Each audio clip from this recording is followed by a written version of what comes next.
Hello everyone, in this problem we're going to look at flow through a porous tube. In this problem we have flow coming in from the left side of this tube and out of the right side of the tube. And what's different about this example is we actually have a porous membrane here where there's some velocity v sub w of fluid that's coming out of the tube. And basically we need to figure out what is the flow profile within this tube, and that flow profile is our v sub z. And that's as a function of r and z. And we also have a smaller v sub r that will also depend on z and r in this problem too. The overall goal of this problem is to figure out what is v sub z and what is v sub r, our radial velocity. And to do this, we're going to use what's called the lubrication approximation, which is useful in these sorts of problems where we have a main velocity. So the main velocity is going to be in the z direction. That's where most of the flow is going. And a slightly smaller velocity in some other direction, such as the r direction. To solve this problem, we're going to try to make the lubrication approximation. And now the whole point of the lubrication approximation is to simplify the Navier-Stokes equation. So right now here on the bottom are the Navier-Stokes equations for this sort of problem. As you can see, they're very complicated. There are a lot of terms here. We want to use the lubrication approximation to simplify this quite a bit. The simplification we're going to make here is that the velocity in the z direction is the major component here, and the velocity in the r direction is just a small deviation from that. So it's basically all velocity in the z direction, but there's just a little bit of velocity in the r direction that we have to account for. So when thinking about our different velocities, we have this vw. That could be our velocity scale for the r direction. And we also have a few velocity scales for the z direction as well. So we can use this u0. This u0 is the average velocity that's entering that tube. So what we basically want to say is our assumption is our velocity of the wall here divided by u0 is much less than 1. This is saying that the velocity in the r direction is not going to be the major contributor to this problem. The other assumption we need to make will help us eliminate these inertial terms on the left side of the Navier-Stokes equation. These are the inertial terms because they have this density component here. These are on the right-hand side are the viscous terms. So we want to say that the inertial terms are not significant. And the way we do that is we see the Reynolds number is going to be small. And what we're going to say here is that rho VW R over mu, which is our Reynolds number for the wall velocity, is much less than 1. So here we have rho and mu, which are just our constants. And we have VW, which is our velocity scale for the r direction. And we also have r, which is our length scale in that r direction. So we're basically saying that that component of the velocity is much less than 1, and that'll help us make this lubrication approximation. Now if we do that, we can say that this whole term over here is small. These terms as well are going to be small. So we're left with this term here, and we're left with a pressure term. The other thing we can say is that since our velocity in the r direction is small, this term will be small, as well as all of these terms, because they all have velocity in the r direction on the numerator. And we're also assuming that v theta is negligible. And if these sides are small, that means that our pressure gradient in the r direction is also going to be small.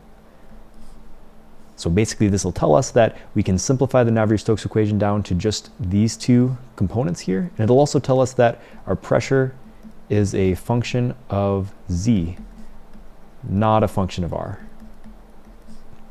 Our Navier-Stokes equation simplifies down to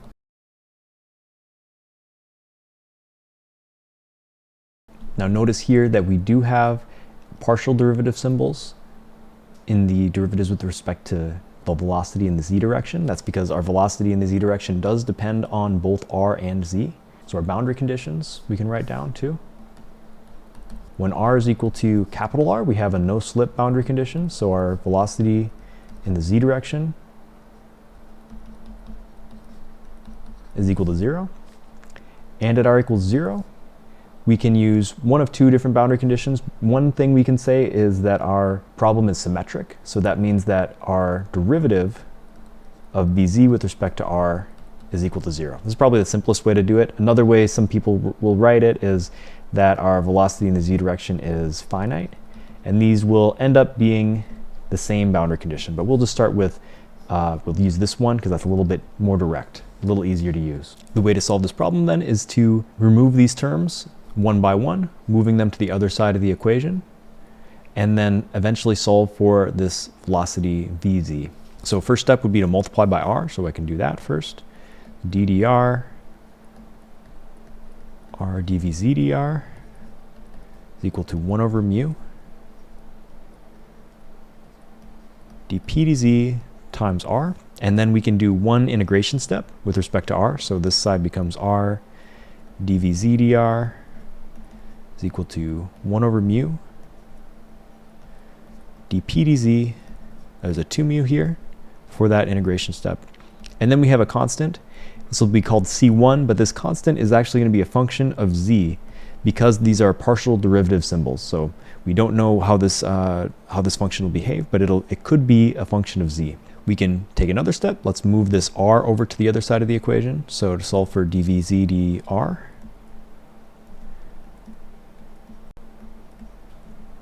here's a good time to find what our C1 is. So we know that at r equals 0, our dvz dr is equal to 0. So if we plug that in here, this is equal to 0. The only way that that's true when r equals 0 is if C1 is equal to 0. Otherwise, this would explode to infinity. So we can basically say already that our C1 of z is equal to 0 from this boundary condition. Now we just have one more integration step, and then we can apply the last boundary condition. So we do one more integral. So we get vz is equal to 1 over 4 mu dp dz r squared plus another constant, so I'll call this C2, which again is a function of z because of those partial derivative symbols. And now we can use our other boundary condition, so r equals r, no slip. So we can say 0 is equal to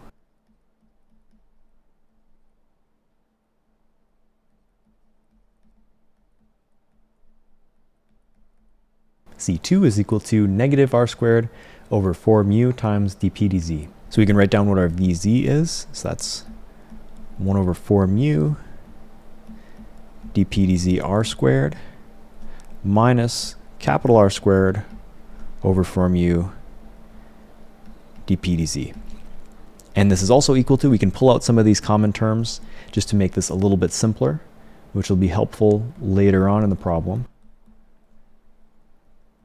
So most of these terms already were in both of those two expressions, and I'm pulling out a negative sign as well, since our dp dz is negative as we're going down the pipe.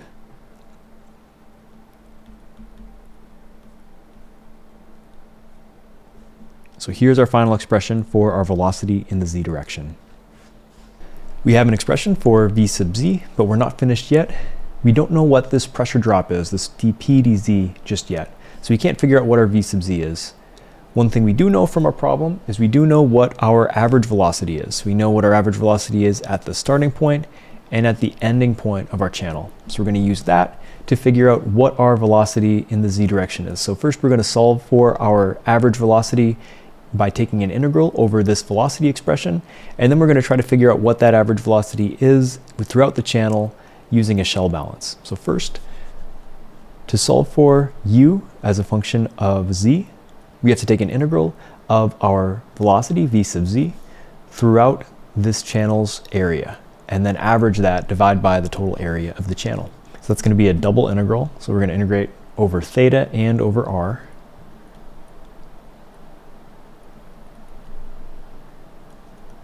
Our velocity in the z direction times r dr d theta.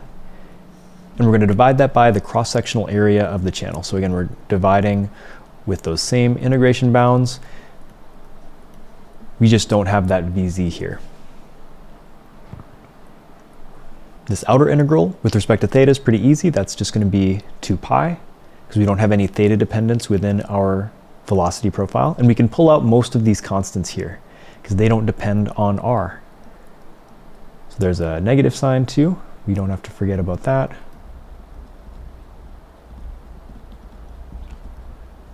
And on the denominator, this just evaluates to the cross-sectional area, which is just pi big R squared. We can cancel out a few terms here. We can cancel out the pi. We can cancel out these R squareds. But now let's go back to this integral. I'll rewrite this integral down below right here, and let's evaluate that. So first, let's multiply through by this r dr into these two separate terms of this integral, just to make it a little easier to solve. So we get RdR, this is just 1 times RdR, minus integral from 0 to r. We can pull out a big R squared, and we get r cubed dr. So if we evaluate this, this first integral turns into 1/2 big R squared, and this other integral over here turns into 1/4 1/r squared, and then the inside of this integral turns into r to the 4th. So this will just turn into 1/4 r squared. And so if you evaluate that, you just end up with r squared over 4, because 1/2 r squared minus 1/4 r squared is just going to be 1/4 r squared. Now we can plug everything in and solve for u. In this first set of parentheses, I'll just include this term, this prefactor that's outside of the integral. So that's minus 1/2 mu dp dz. And over here, I'll write the solution to the integral, which is this r squared over 4 term. And this is equal to minus r squared over 8 mu times dp dz. And what we can do here is we can then solve for dp dz, which we can then plug in to this velocity expression right up here. So that gives us dp dz is equal to negative 8 mu u, and I'm going to emphasize that this u is a function of z, divided by r squared. So our velocity in the z direction is just going to be equal to 2 times our average velocity, which again is a function of z, times this term here, which depends on r. Now, if we knew what our average velocity is, then we could figure out exactly what our velocity in the z direction is.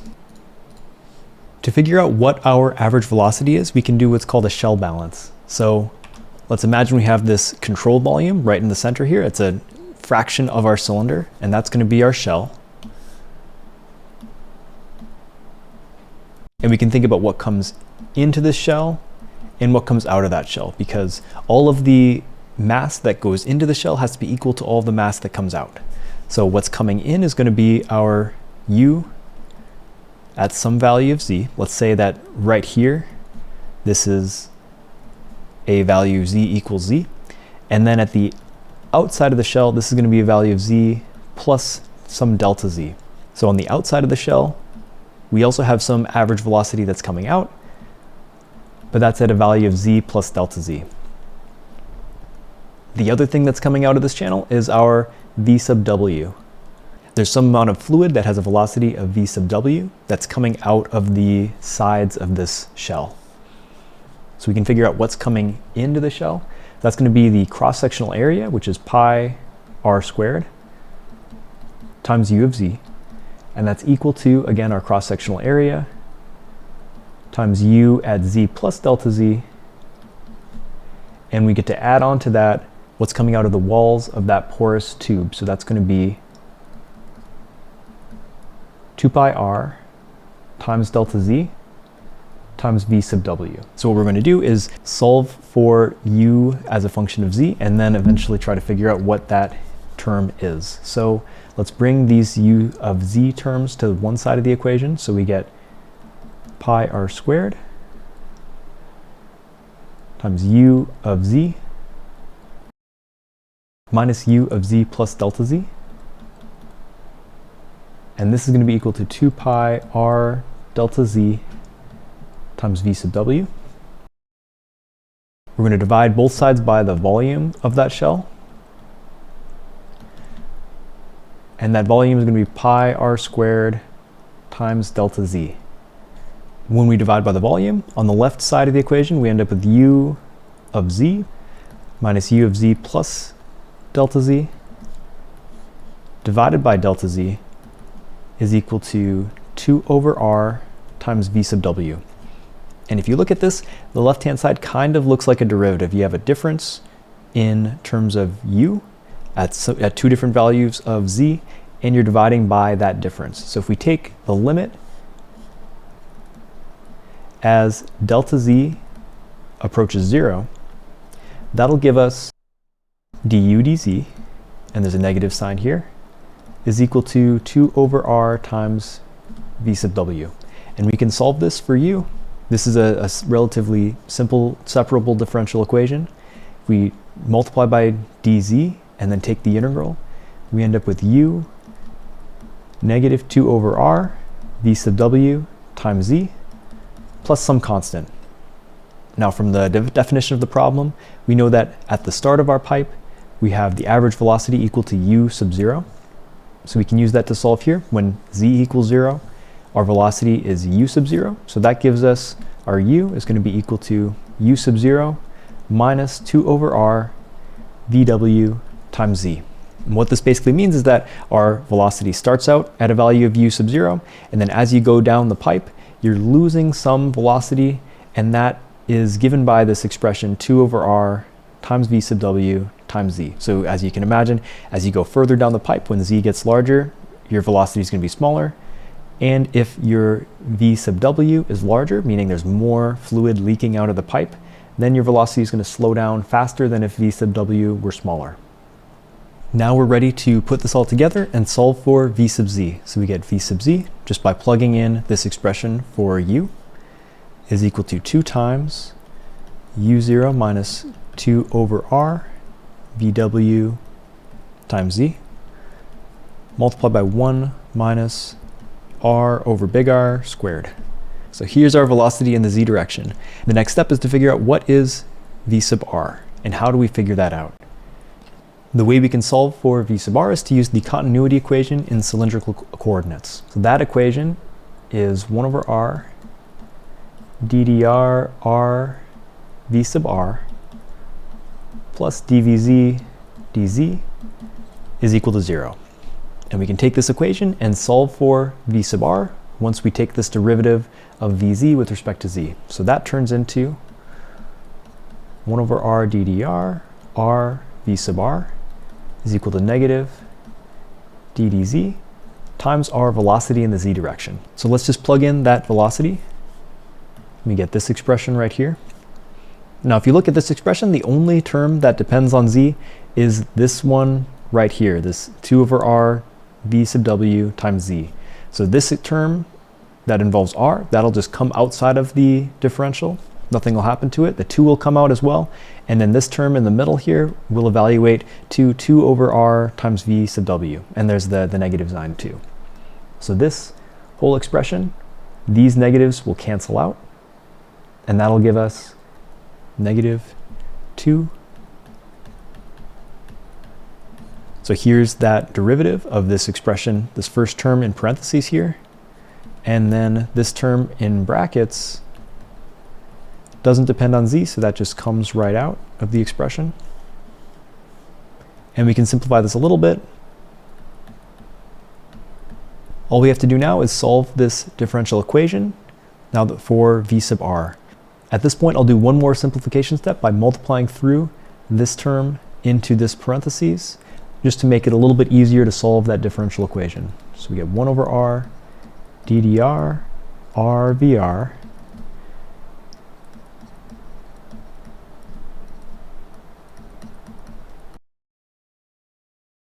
So as usual, when solving this sort of problem, we're going to take each of these terms one at a time and move them over to the other side of the equation to eventually solve for our goal of v sub r.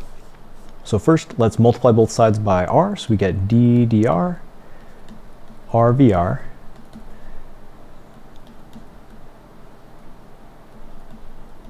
Now we can take one integral with respect to r.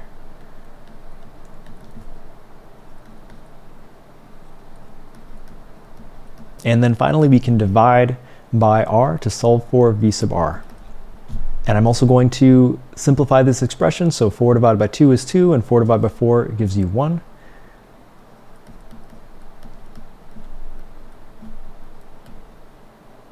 To finish up this integration, we need to figure out what c is.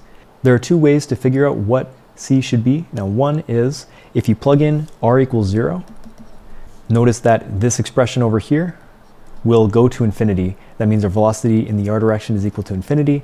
That doesn't make any sense. So the only reasonable solution then would be to set c equal to 0.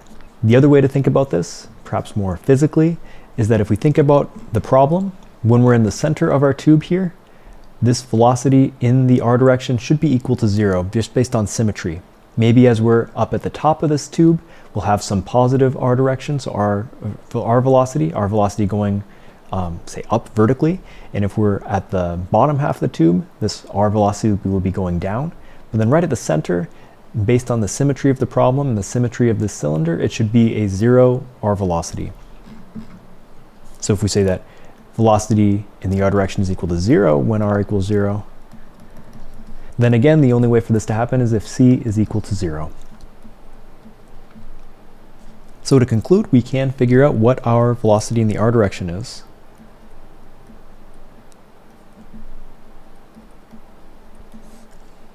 And here's a quick summary of the problem where we can see v sub z and v sub r. I hope you enjoyed this video. Thanks for watching.